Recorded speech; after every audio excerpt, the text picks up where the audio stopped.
les autres villes le font.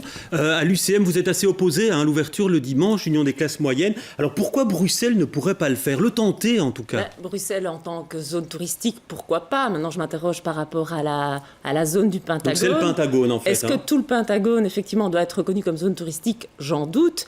Et quand on interroge nos commerçants, ils sont totalement opposés à l'ouverture du dimanche. Il n'y a que 50% de nos commerçants qui ouvrent le dimanche et il n'y a qu'1,6% qui seraient d'accord d'ouvrir davantage. Mais un des arguments de Marion Le Maire, c'est de dire si on interroge les commerçants en zone touristique, eux sont plus favorables à une ouverture 52 dimanches par an. Ça, je peux tout à fait le croire. Et à mon avis, le centre de Bruxelles est tout à fait une zone touristique selon nous. Maintenant, tout le Pentagone, certainement pas.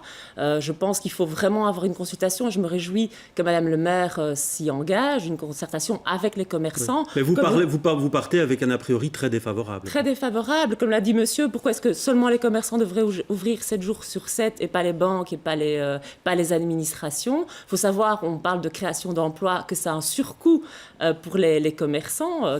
C'est difficile de pouvoir payer justement les primes et les repos compensatoires qui découlent du travail le dimanche. Et donc je ne pense pas que ce soit favorable. D'ailleurs, nos membres dans l'enquête disent, nous, on n'ouvre pas le dimanche parce que ça nous coûte trop cher et on n'a pas de perspective d'augmenter le chiffre d'affaires. Alors Arnaud Texier, bonsoir. Vous êtes le patron d'Atrium. Atrium qui a déjà tenté une ouverture tardive, c'était le jeudi soir.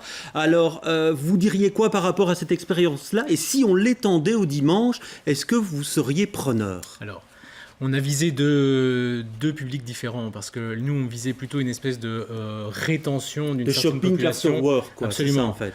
Parce qu'on constatait entre 18 et 20 heures, il y avait... Et ça a fonctionné? Alors, ça fonctionne, mais il ne faut pas négliger le coût que ça exige.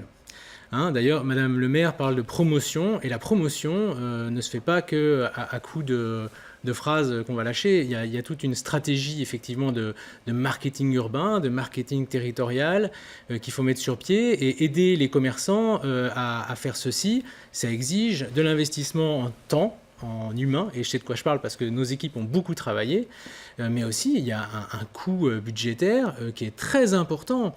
Et donc, si j'entends mes voisins, c'est un coût pour les commerçants. Et vous diriez prudence, quoi, si je vous ai bien entendu. Attention, moi je dirais, on parle de touristes, On parle de touristes, on parle de zone touristique. Et là où je rejoins Madame Lost, c'est clair que, à mon sens, il faut aussi là une approche globale.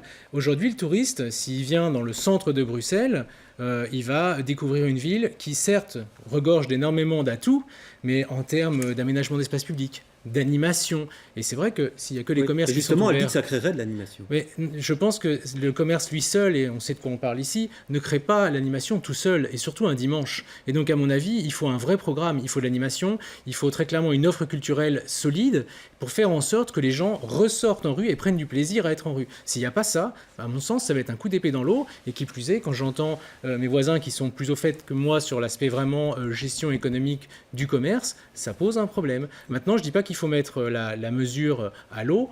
Il faut par contre avoir une approche beaucoup plus globale. Oui, en tout cas, la demande va être faite au gouvernement fédéral. Marion Le Maire l'espère même pour la fin de l'année. Donc, ça pourrait être effectif à la fin de l'année. Est-ce qu'il n'y a pas vraiment une réaction un peu trop prudente de la part des commerçants aujourd'hui, Monsieur Berlinblot? Parce que les consommateurs, quand on les interroge, ils demandent une plus grande ouverture le dimanche. Je ne sais pas s'ils demandent. Peut-être qu'ils sont d'accord qu'on ouvre le dimanche. Pourquoi ils ne seraient pas d'accord qu'on ouvre le dimanche, même si c'est pour aller une fois à l'occasion faire ses courses un dimanche?